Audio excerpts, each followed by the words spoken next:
Eu às vezes fico lembrando da minha infância e me recordo com muita nitidez quando eu era criança e ouvi os ditos pregadores crentes olharem para a câmera de uma televisão e dizerem para a gente assim: você aceita Jesus como seu salvador pessoal?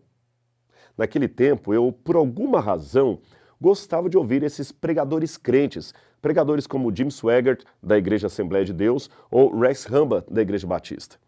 Eu digo que gostava por alguma razão, porque naquele tempo eu não era membro de nenhuma igreja evangélica, eu apenas os conhecia como aqueles crentes, todo mundo chamava de crentes.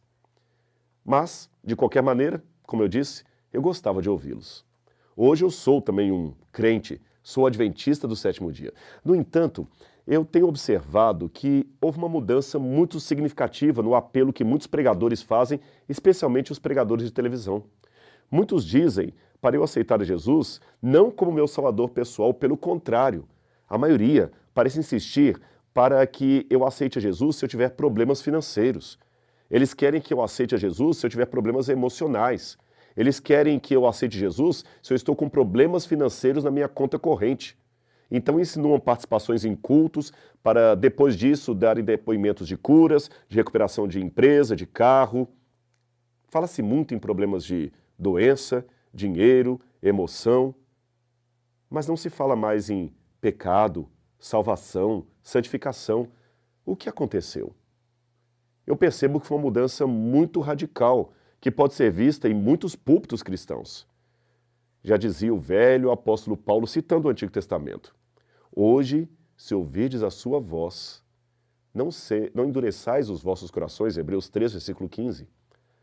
Mas, já que demonstrei saudosismo dos tempos em que os pregadores insistiam para eu aceitar a Jesus como meu salvador pessoal e não como meu consultor de negócios, eu ainda faço uma pergunta hoje.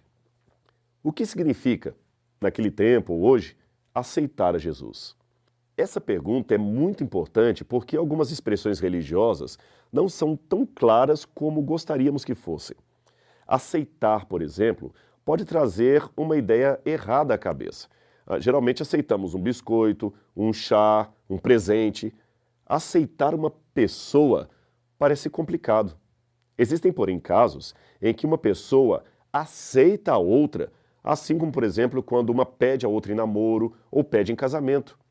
É esse o sentido da expressão aplicada a Cristo. Aceitar a Jesus como Salvador pessoal significa receber o presente dele, o presente da vida eterna.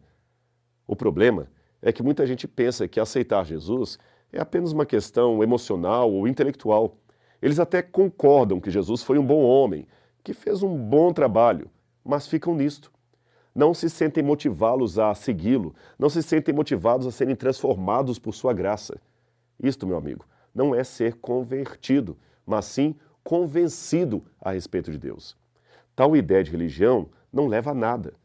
Quem aceita Jesus, em primeiro lugar, é transformado por ele. Em segundo, aceita andar em acordo com a sua santa vontade. Mas não se torna perfeito da noite para o dia. Ninguém consegue atingir a perfeição assim, num estalo. Esta pessoa que aceita Jesus ainda cometerá falhas.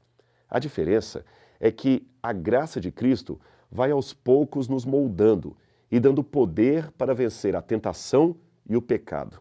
Afinal de contas, Ele, Jesus, sabe que não podemos brincar de ser cristãos.